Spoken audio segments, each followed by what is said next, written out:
欢迎来到新兴消息频道，请订阅频道，所以大家不要错过当天最热门的新闻。我们今天的时事通讯包括以下内容：招摇编剧连开2座，谭松韵对上白鹿正面拼，哪个赢面大？能放在年初上映的，往往是各家平台的王牌之作。陶厂今年的狂飙就是个很好的例子，超强阵容加上封神演技，首播即大火，步步狂飙最终封顶。悬疑领域是平台深耕许久的，会成功不意外，而平台在古装言情这一块照样很有野心。比起悬疑剧用老人当制作古偶时，平台更愿意给新人机会。待播剧里的70吉祥是如此，已首播整整4年的招摇亦是如此。彼时白鹿与许凯并未出道多久，是于正新签约的小生小花，两人搭档出演《绝世爱恋》，揽下了超42亿的播放量。一部剧能成为黑马之作，两位演员的演绎固然重要，编剧杨千子的诚心也缺少不了。如今过去4年时间，杨千子再次发力，接连编写了2部现代言情的剧本。有意思的是，这2部策划时间并不相同的剧，却在同一时刻紧张拍摄中。在以《爱未营》22年11月开拍后，你比星光美丽近期开机，俩女主白鹿与谭松韵算是正面对打了。原著小说作品风评差别大，王鹤棣、许凯均担得起少年总裁，以《爱未营》趣味浓。首先拉开最明显距离的，当属是2部剧原著 IP 的口碑了。以《爱未营》的原小说错撩魏翘瑶所写，禁欲系总裁暗恋做经纪者，静待美人上钩的意外情缘，在网络上热度飙升，既高分也高人气。而你比星光美丽的原作《你如北京美丽》，则在作者风评上就折了一大段。9月溪虽有多部小说被资本看上，改编成剧，但关于他融梗抄袭的争议却一直不曾断掉，甚至已有作者将其告上法庭，正在等待裁决结果。论班底，谭松韵新剧是没白鹿新剧来的强势。在确定接演之前，其粉丝都联合抵制，表示烂剧千万不要接。然而，既然都开机了，那还是得看看剧组能做到哪一步。从目前的服化道来讲，2部剧的惊艳程度差不多。2位男主靠脸靠身材就赢了，西装在他们身上只是锦上添花。看外形演年少有成的总裁是妥妥的，而2位女主的妆造就多少有些不确定性了。谭松韵的出露透外套背沿宽大美版型，没有突出她的青春气息。白鹿的首次亮相，照样也被心疼被衣服拖累。剧组给的衣裳甚至不如人家的私服好看。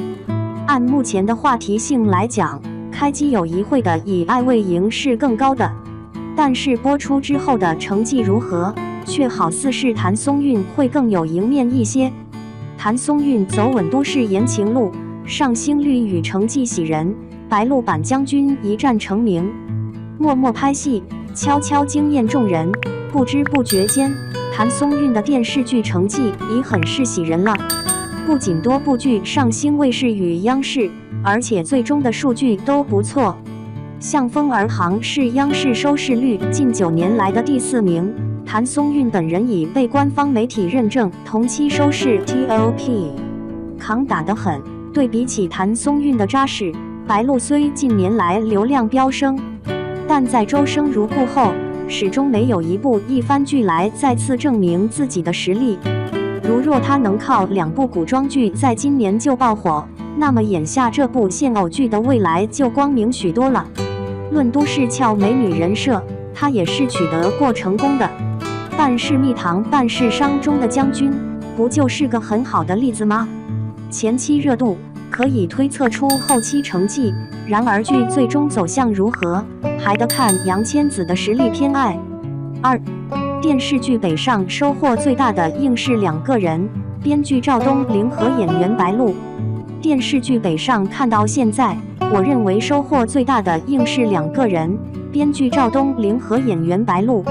虽然赵东陵在影视圈有金牌编剧之称，早在2013年他就以2200万的编剧稿酬收入荣登第8届中国作家富豪榜第5位，但可能浸淫在深受资本影响的影视圈太久，赵编剧越来越受利益的影响，在其编剧中加了大量工业化糖精。典型例证就是以他为编剧的电视剧《北上》，借用原著小说获得茅盾文学奖的噱头，对原著进行了魔改，愣是将原著改得面目全非，暴露了其在文艺创作工业化流水线的廉价包装、急功近利以及对文学经典的粗暴翻炒，更缺乏对人与自然、运河历史厚重的敬畏，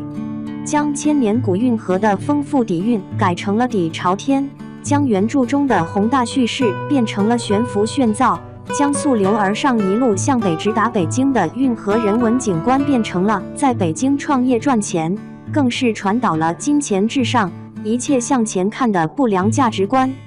更不可原谅的是，赵编剧罔顾事实，为制造剧情冲突，生生编出了一个高速公路开通对运河航运冲击，致使航运衰退的梗。他在接受采访时表示，原著中当代故事缺乏戏剧冲突，就从高速公路开通对运河形成了强烈的冲击，对人物的命运也形成了强烈的冲击。而事实是，剧中处于运河南段的红淮市，在现实中京沪等南北高速开通后，运河南段的淮安、淮阴等地不见航运力衰退，反而实现了年年增长。所以剧中的谢老大卖船、妻子开大货跑运输等剧情就是无本之木，胡编乱造，公然造假，也是颇像蓬勃发展的中国交通运输业的脏水。而白鹿饰演的夏风华是原著中没有赵编剧造出的一个人物。白鹿饰演的夏风华不仅是赵编剧人物创造的失败，对白鹿来说简直是一场灾难。白鹿这次素颜出镜，没有了她在《以爱为营》中闺蜜夸她长了一张倾国倾城、祸国殃民脸的滤镜，反而自毁形象，面容离黑，头发蓬乱，还戴着一副牙套，一副假小子扮相，完全失去以往的甜美。关键是白鹿演技没有增长，还是挤眉瞪眼，五官乱飞，靠大豪，真是自毁长城。所以赵东陵和白鹿在电视剧《北上》的翻车被吐槽不是没有原因的，真可谓收获满满，还是常点教训吧。